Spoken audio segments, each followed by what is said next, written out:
Bienvenidos a un nuevo encuentro del curso de Metodología General. Mi nombre es Álvaro Mailos, yo soy docente del Instituto de Fundamentos y Métodos en Psicología y voy a estar compartiendo con ustedes algunos encuentros. En la clase de hoy vamos a comenzar a ver en la segunda unidad, la unidad titulada Tres modos de hacer ciencia. Bueno, como decíamos, vamos a estar hablando de los tres modos de hacer ciencia. ¿Sí? Si bien son tres modos, el método experimental, el método de la asociación y los métodos cualitativos, hoy vamos a estar haciendo foco en el método experimental. Vamos a hablar un poco acerca de sus características, de algunas limitaciones que presenta en relación a su aplicación en las ciencias sociales. En clases siguientes van a estar viendo con Ismael los otros temas, así como también van a estar hablando de algunos debates que surgen en las ciencias sociales en relación con el uso de los distintos métodos. La bibliografía que vamos a utilizar para esta unidad son los capítulos 1 y 2 del libro de Marradi, Argenti y Piovani. El capítulo 1, 3 aproximaciones a la ciencia, y el capítulo 2, los debates metodológicos contemporáneos. El método experimental, tal como lo conocemos hoy en día, tiene sus orígenes en el Renacimiento. Si bien podemos encontrar algunos antecedentes del método experimental en otros momentos históricos, incluso ya en la Grecia clásica y en algunos momentos puntuales de la Edad Media, ¿sí?, el cambio fundamental se va a dar en el Renacimiento y fundamentalmente a partir de los trabajos de Galileo Galilei. Muchos autores consideran que Galileo Galilei es el padre de la ciencia moderna. Decíamos que en el Renacimiento se va a producir un cambio fundamental en la forma de hacer ciencia y se va a producir un abandono de la visión aristotélica, ¿sí? Hasta ese momento la ciencia se había enfocado hacia el estudio de las propiedades inmutables de los objetos, hacia el estudio de la esencia de los objetos, ¿sí?, tratando de discriminar aquello que era esencial de lo que era accidental y variable. Los trabajos de Galileo Galilei van a sentar las bases de la ciencia experimental, que se van a constituir en la visión estándar de la ciencia durante los próximos 3 siglos. Galileo le va a dar un lugar muy particular a la experiencia sensible en este método experimental, ¿sí? Ya no se va a tratar esa observación de la naturaleza como una forma de ejemplificar o de ilustrar el conocimiento, sino que va a tener un rol fundamental en el papel de contrastar las hipótesis o el conocimiento científico. También se va a centrar Galileo en las relaciones que pueden establecerse entre diferentes propiedades de los objetos, no ya en la esencia de los objetos, ¿sí? Y en este sentido le importa particularmente a Galileo las relaciones expresadas en lenguaje matemático. Acá Galileo va a estar retomando aquella idea de Pitágoras que le llega a través de Platón, ¿sí? Recuerdan ustedes el aforismo ese que decía que el libro de la naturaleza está escrito en lenguaje matemático. Una de las características del método experimental es que las relaciones entre las distintas propiedades de los objetos no son siempre directamente observables. En este sentido, el investigador deberá desarrollar estrategias que le permitan revelar esa relación entre las diferentes propiedades estudiadas. Idealmente, en un experimento, entonces, el investigador va a provocar cambios en una propiedad del objeto y estudiar cómo esos cambios afectan otra de las propiedades del objeto, ¿sí? En este sentido, tenemos entonces una propiedad operativa, que es la que nosotros vamos a ir variando de forma controlada, y vamos a ir registrando los cambios en la otra propiedad, que llamamos propiedad experimental, ¿sí? Y después vamos a tratar de encontrar qué relación matemática rige la relación entre esas dos variables, es decir, entre los cambios producidos en la variable operativa sobre los cambios producidos en la variable experimental. También es importante en este sentido que el investigador trate de bloquear, de aislar cualquier otro efecto que pueda estar ocurriendo sobre la variable experimental. Entonces, en un experimento ideal, vamos a estudiar exclusivamente el efecto que se produce sobre la variable experimental, ¿sí?, a partir de los cambios ocurridos en la variable operativa. Y a partir de esta relación, ¿sí?, poder expresar en lenguaje matemático cómo se vinculan esas dos propiedades.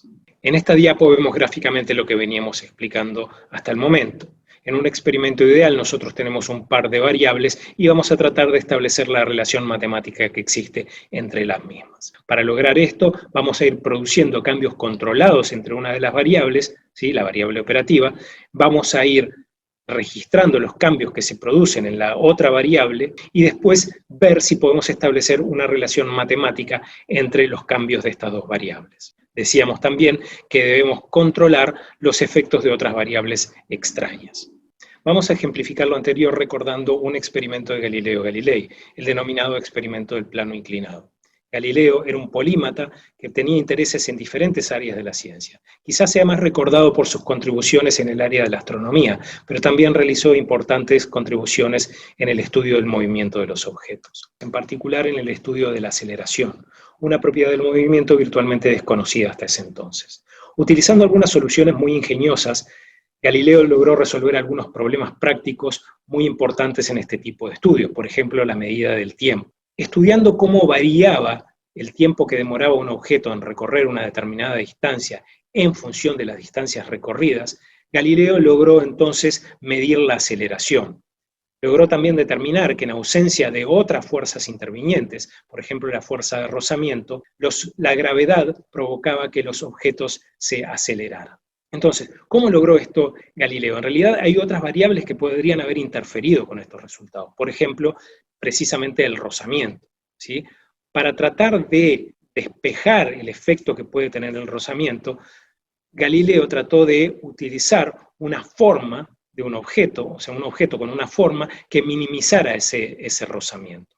En este sentido, utilizó una esfera lo más perfecta posible y también utilizó una rampa que estaba muy pulida. Si hubiera utilizado un objeto que pudiera tener un mayor índice de rozamiento, como podría ser un cubo, quizá le hubiera resultado mucho más difícil, o peor aún, un objeto con forma irregular, le hubiera resultado mucho más difícil lograr establecer la relación matemática entre ese tiempo que demora un objeto en recorrer una determinada distancia en función de la distancia, ¿sí? Y no habría podido medir esa aceleración. A pesar de las bondades del método experimental, este modelo tiene algunas limitaciones. Existen algunas limitaciones teóricas y otras limitaciones prácticas. Una de las limitaciones teóricas, o la fundamental limitación teórica del método experimental, es que no podemos excluir que existan otras variables que nosotros no conocemos o que no estamos considerando que puedan tener un efecto sobre la variable experimental. En este sentido, un modelo al que llegamos a través del método experimental nunca va a poder darse por cerrado. Desde el punto de vista práctico, en muchas ocasiones no tenemos la posibilidad técnica de controlar totalmente la variable operativa. O también otra limitación práctica puede tener que ver con la imposibilidad de controlar completamente todas las variables intrusivas. Más aún, en muchos casos es imposible establecer un vínculo unidireccional entre la variable independiente y la variable dependiente. El uso del método experimental en las ciencias sociales presenta algunas dificultades adicionales. Mientras que en las ciencias naturales generalmente los objetos son intercambiables, esto es lo que se conoce como fungibles, en las ciencias sociales hay una fuerte importancia del contexto, hay una fuerte dependencia del contexto. Asimismo, mientras que habitualmente en las ciencias naturales podemos controlar las variables, en el ejemplo que vimos anteriormente, el experimento del plano inclinado, podemos modificar, por ejemplo, el ángulo de la rampa, podemos modificar el peso de la bola de metal que estamos utilizando. Muchas veces en las ciencias sociales se presentan dificultades cuando queremos modificar o aislar algunas de las variables. Por ejemplo, la raza de un individuo no la podemos cambiar y hay otras propiedades que varían de acuerdo a algunos patrones determinados, es decir, no las podemos cambiar de forma voluntaria, como puede ser la edad de un individuo. En tanto que muchas veces estamos trabajando con objetos inanimados en las ciencias naturales, no existen mayoritariamente restricciones éticas, mientras que en algunos casos, si trabajamos con modelos animales, sí pueden haber importantes restricciones éticas. En contrapartida, en las ciencias sociales, como estamos hablando de las sociedades, aquí los aspectos éticos son fundamentales. No deberíamos hacer ninguna modificación que pueda tener un impacto negativo sobre la vida de las personas. Mientras que el método experimental está particularmente adaptado para el estudio de las relaciones monocausales, presenta algunas dificultades para el estudio de las relaciones multicausales. Más aún, en el estudio de las ciencias sociales estamos tratando con sujetos que tienen objetivos, que tienen expectativas, que tienen motivaciones, y de esta forma no reaccionan de igual forma a modificaciones en una determinada variable operativa. Como una respuesta a estas limitaciones, va a desarrollarse el llamado método de la asociación que van a ver en el próximo encuentro con Ismael Apu. Muchas gracias por la atención y nos volveremos a encontrar en algún encuentro futuro.